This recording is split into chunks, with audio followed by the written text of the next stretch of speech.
CNN 21 Broadcasting.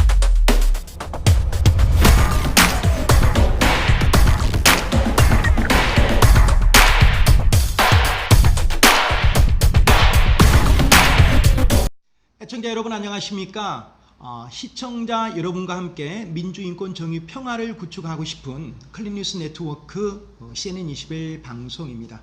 오늘은 좀 새로운 순서로 이렇게 꾸며봤습니다. 지금 스튜디오에 제 옆에 지금 정치학 박사 김법태 박사님을 모셨는데요. 대표적인 진보학자로 정평이 나 있습니다. 그래서 오늘은 검찰 또 상갓집, 좀 재미있는 주제지 않습니까? 검찰과 장례식장이라고 하는 이 두 가지 키워드로 오늘 한번 검찰과 장례식 과연 어떤 역사적인 관계를 가지고 있었던가 그 좀 흘러가는 시간 또 미래를 한번 더듬어 보는 시간까지 한번 점검해 보는 시간을 가질 수 있도록 하겠습니다. 자, 안녕하십니까 박사님? 안녕하세요. 예, 목소리가 너무 좋으십니다. 그런 말씀 많이 들으십니까? 성우라는 얘기를 많이 듣고. 실제 그런 것 같아요. 실제 그러면 어떻게 이렇게 천부적으로 목소리가 좋으신지 뭐 어떤 그 이야기 원래 스피치를 많이 하시니까 좀 발달이 되는지. 그렇죠. 이제 스피치를 좀 하다 보니까 스스로 이제 그쪽 방향으로 노력을 많이 합니다. 실제로도 뭐 연습도 하시기도 하고 강의를 많이 하시니까. 예, 그렇죠. 예. 또 대중 연설도 많이 하시고. 그렇습니다. 예. 뭐 목소리뿐만 아니라 이렇게 신년 또 구정을 맞이해서 또 좀 박사님 또 칭찬, 제가 감히 또 후배인데 한번 칭찬을 한번 더 해보겠습니다. 미남이신 것 같더라고요. 아이고, 과찬이십니다. 출판 그 기념에 책자를 보고 젊었을 때 왕성한 활동을 하셨던 것을 이렇게 사진에서 스케치해 봤습니다. 그래서 야, 멋진 청년의 모습이 이렇게 표상이 됐는데요. 양력을 제가 소개해 드리는 게 낫겠습니다. 왜냐하면 또 본인이 하면은 좀 그럴까 봐서요. 자, 양력을 제가 김범태 박사님 양력을 좀 소개해 드리겠습니다. 시청자 여러분 귀를 쫑긋 한번 해주시고요. 전 5.18 광주 민주항쟁 시민협상 대표로 활동을 하셨습니다. 광주 전남 민주동지회장을 역임하셨고요. 반핵아시아 포럼 한국위원회 공동대표를 함께 하셨습니다. 특별히 또 학자로서 조선대학교 정책대학원 초빙교수를 역임하셨습니다. 이어 한국투명성기구 광주 전남 본부 상임대표, 지금 현재이십니까? 예, 지금부터는 현재입니다. 국민권익위원회 청렴교육 전문 강사로 활동하고 계시고요. 사단법인 더 좋은 정책연구원 이사장으로 재직하고 계십니다. 또 사단법인 한국인권교육원 이사이시고요. 김재규 장군 명예회복추진위원회 집행위원장으로 활동하고 계신 김범태 박사님이십니다. 이번에 그 검찰 또 상갓집 이 여러 가지 면에 대해서 언론 또 뭐 이렇게 뭐 추태니 아니면 항명이 아니니 뭐 정당한 일이니 여러 가지 뭐 논란이 있는데요. 이 부분에 대해서 한번 서론에 한번 입장 한번 부탁드립니다. 어떻게 보십니까? 예, 우리가 일반적으로 상갓집 하게 되면 좀 숙연한 자리. 그렇습니다. 또 고인에 대한 그 과거를 좀 기리고 또 유족들에게는 좀 위로와 격려 이런 자리가 사실상 상갓집 아니겠습니까? 좀 숙연하죠, 그렇죠. 박사님. 전통적으로 우리 한국 사회는 이 상갓집이라고 하는 것이 굉장히 옷깃을 여며야 되는 그리고 모든 예를 다 갖춰야 되는 그런 공간이거든요. 의상에까지 좀. 그렇죠. 그래서 참 망자에 대한 예를 말할 것도 없고 또 유족에 대한 예, 그리고 거기 함께 참여해 주신 분들에 대한 예까지 갖춰야 하는 것이 지금 상갓집입니다. 그렇습니다. 예. 지금 거기까지도 많은 분들이 동의하실 것 같습니다. 상갓집에서는 예를 갖춰야 된다는데 시청자 여러분들. 그런데 사실상 검찰이 좀 권력을 가진 공조직 아니겠습니까? 공인들이죠. 그런 분들이 상갓집에 가서 뭐 언론에 회자되는 뭐 항명이니 뭐 추태니 이런 얘기가 나오는데 과연 그것을 그 정도로만 우리가 평가를 할 것인가, 지적하고 넘어갈 것인가라는 문제가 남는다라고 하겠습니다.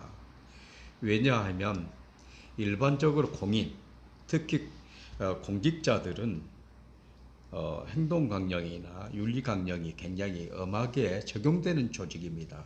그런데 그 말씀에서 언급하신 것처럼 그게 대부분 다 동의하지 않습니까? 그런데 그렇죠. 참 어떻게 본다라고 하면은 외 조직으로 또 별도 조직으로 인식하고 있는 듯한 양상에서 브레이크 거는 모습들이 검찰 개혁이라고 하는 목소리로 다 지금 전개되고 있는 양상이지 않습니까? 바로 그 부분입니다. 네, 자성을 좀 해야 되는데. 어찌 보면 검찰이 그거 안에 그 자기들 본분을 좀 망각하고 가장 기본적인 국민의 기본권 보장이라고 하는 그것, 그것을 뛰어넘는 권력을 향유했습니다.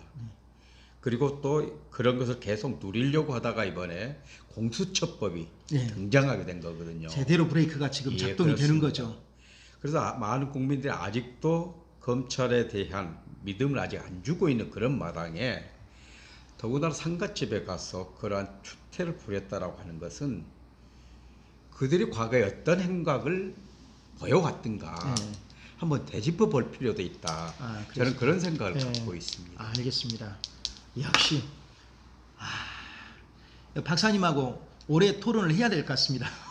너무나 이 정답을 주시는 것도 깔끔하시고 무게감도 있으시고 뭐 한치의 지금 뭐 자세나 뭐 감히 후배가 말씀드립니다.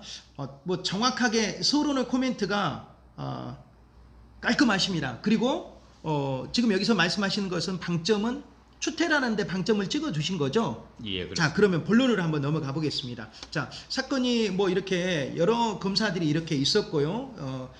대검 반부패 강력부장으로 부임한 심재철 검사장 앞에서 직속 후배인 양석조 대검 선임 연구관이죠. 예, 조 전 장관이 무혐의라고 발언을 한 것을 두고 지금 왜 무혐의냐? 설명 한번 해봐라. 네가 검사냐? 뭐 이게 이제 고성 요구 같다라고 하는 것이죠. 예, 주변에서는 이제 웅성웅성하기 시작하고 이렇게 되는데 인식하지 못하라고 하는 사태, 또 이렇게 가서 뭐 항명이냐 뭐 하는 사태. 자, 직접 이렇게 해서 심재철 부장은 그 자리를 떴다고 합니다. 여기까지가 진행된 내용입니다. 예, 이 부분에 대해서 한번 소상히 논평해 주시죠. 사실 이제 그 사적인 자리라고 하면 네. 사태질도 할 수 있고 고성도 오갈 수 있고 마음대로 할 수 있죠. 예. 더군다나 이제 검사라고 하는 직분을 가진 사람들은 검사 동일체라고 하는 게 작동하고 있지 않습니까? 예. 아주 유계 질서가 군대 조직 이상으로 유계 질서가 그런다고 아주 그러더라고요. 뭐 확립되어 있는 조직이죠. 분명히 있죠. 그런데도 불구하고 다중이 모인 공간 속에서 그런 일이 벌어졌다고 하는데 문제의 심각성이 있다. 그렇게 보는 겁니다. 심각하다. 예. 언론에 나온 이야기로는 이제 추태다라고 하는 것에 추미애 법무장관의 지적에 대해서도 동의하신다라고 하는 그런 말씀이시고요. 한편에서는 또 이렇게도 이야기를 하더라고요. 제가 들었던 겁니다. CBS 어제 아침 뉴스에서 들었거든요.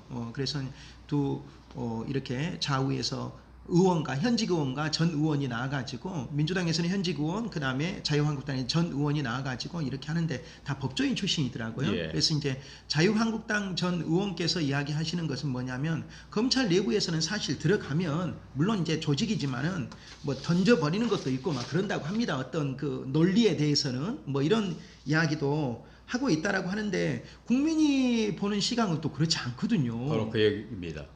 예. 상당히 위험하게 보고 있어요. 적어도 사적으로 자기 조직 내에서 그러한 행위가 있을지라도 그런 일탈 행위가 존재할지라도 적어도 많은 다중이 보는 앞에서는 공직자의 본분을 망각해서는 안 된다라는 얘기죠. 공직자의 본분을 지켜야 된다. 예, 적어도 이제 공직자에게는 기본적으로 품위 유지 의무라고 하는 게 있습니다. 그게 있죠. 예. 그걸 잘못하게 되면 징계 사유가 됩니다. 뭐 음주를 했다든지 굉장히 그거 엄격하던데요. 그렇죠. 음주운전이라든지. 더군다나 이제 그렇게 다중이 모인 공간에서 그러한 일련의 행위들을 했다라고 하면 제가 보는 관점에서는 분명히 법무부에서 공직자의 품위 유지 의무 위반을 들어서 징계를 할 가능성이 매우 높습니다. 검토할 사항이다라고 하는 것이죠. 인사권자인 법무부 장관이. 그렇습니다. 그래서 그런 거고요. 아까 이제 우리 방금 전에 인터뷰 전에 잠깐 언급해 주셨던 거, 자, 검사와 상갓집의 그 거론을 우리가 과거로 한번 또 올라온 역사가 있지 않습니까? 그거 한번 언급 한번 해주시죠. 아주 재미있는 발견을 하셨어요. 예, 저희들이 이제 사실상 검찰하고는 거대 권력에 대해서 일반 국민들은 범접하지 못하는 그런 부분들이 있습니다. 그런데 조금씩 사회가 진전되다 보니까 미투 사건을 여러분 잘 아실 예, 거예요. 예, 그렇습니다. 그 사건 중에 하나가 바로 검찰의 성추행이라고 하는 사건이 있었습니다. 유명했죠. 예, 바로 이제 서모 검사의 상사가 예. 성추행을 했다라는 사건인데 공교롭게도 그것이 바로 상갓집에서 일어난 일이었습니다. 바로 10년 전 어느 날이었습니다. 네. 10년 전. 예, 그렇습니다. 그때 시절 같으면 그거 덮고 넘어가고 그냥 그랬을 거예요. 그럼에도 불구하고 미투 사건이 전개되면서 공교롭게도 그게 드러났는데 묘하게 그것이 상갓집에서 일어났다라고 하는 일입니다. 예. 바로 거기에 예를 들면 그 한 당사자는 술에 취해서 잘 모르겠다라고 얘기를 하고 있거든요. 예. 적어도 우리나라의 음주 문화 내지는 상가 문화는 그런 것이 아니거든요. 그래서 검찰이 상갓집에서 일어났던 이번 행위가 매우 심각하다라고 하는 얘기입니다. 그렇죠. 그들만의 리그이냐, 다른 사람들이 보는 것도 의식하지 않고, 과거에서는 뭐 폭탄주의 유래도 거기서 나왔다라고 이야기를 하더라고요. 상갓집에서도 이렇게. 자, 그러면 결론의 말씀으로, 자, 검사와 상갓집, 이런 이제 과거에서부터 역사가 있는데요. 앞으로 어떻게 좀 회복을 해야 되고, 명예가 하루아침에 회복되기는 상당히 어려울 것 같은데 자성을 해야 된다라고 하는 그런 말씀을 측면에서 마지막으로 검사들에게 한번 고언의 말씀 한번 해주시죠. 이제 검찰이 바뀌어야 된다라는 얘기를 많은 국민들이 예, 공감하고 얘기하고 있습니다. 예. 뭐 한마디로 환골탈태를 해야 된다라는 예. 얘기까지 했고요. 추미애 장관은 취임 일성으로 닭과 계란 얘기를 했지 않습니까? 예를 예. 들면 갑자기 생각이. 고사성을 말씀하십니까? 그렇죠, 그렇죠, 예. 그렇죠. 얼른 생각이 안 나. 아무튼 닭과 계란. 그렇죠. 그렇게 그 어미닭이 쪼아서 병아리 나오지 않아요. 예를 들면 네. 그런 형국인데 검찰이 지금 이 국면에서 다시 태어나지 않으면 과거에 국민들이 봤던 그 검찰 그대로 자리 잡을 수밖에 없다. 아주 중요하신 말씀해 주셨습니다. 그래서 이번 국면에 이런 것을 자성 계기로 삼아서 네. 새로운 검찰로 태어난다라고 하면 스스로의 노력이 중요하죠. 그렇죠. 예. 국민의 시선도 중요하지만 바로 그들 본연의 아까 말씀드렸던 국민의 기본권을 보장하는 기구로, 기관으로, 공직자로 지지를 받게 될 것이다. 무소불위의 권력 위의 권력이 예. 아니라 그걸 강조하시는 거죠. 예. 알겠습니다. 시청자 여러분 어떻게 들으셨습니까? 검사와 상갓집 장례식장에 대해서 사단법인 더 좋은 정책연구원의 김범태 이사장님 정치학 박사이시죠. 날카로운 지적을 하셨습니다. 과거 10년의 역사부터 서모 검사에 이르기까지 정말 상갓집에서 있어야 될 것들이 아닌 그런 모습을 공인들이 이렇게 보여주고 있는 그런 추태에 대해서 앞으로 사회 악은 제거되어야 된다. 또 어떻게 보면 국민의 시선에 스스로의 자성의 개혁이 필요하다라고 하는 그런 말씀으로 좋은 말씀 주셨습니다.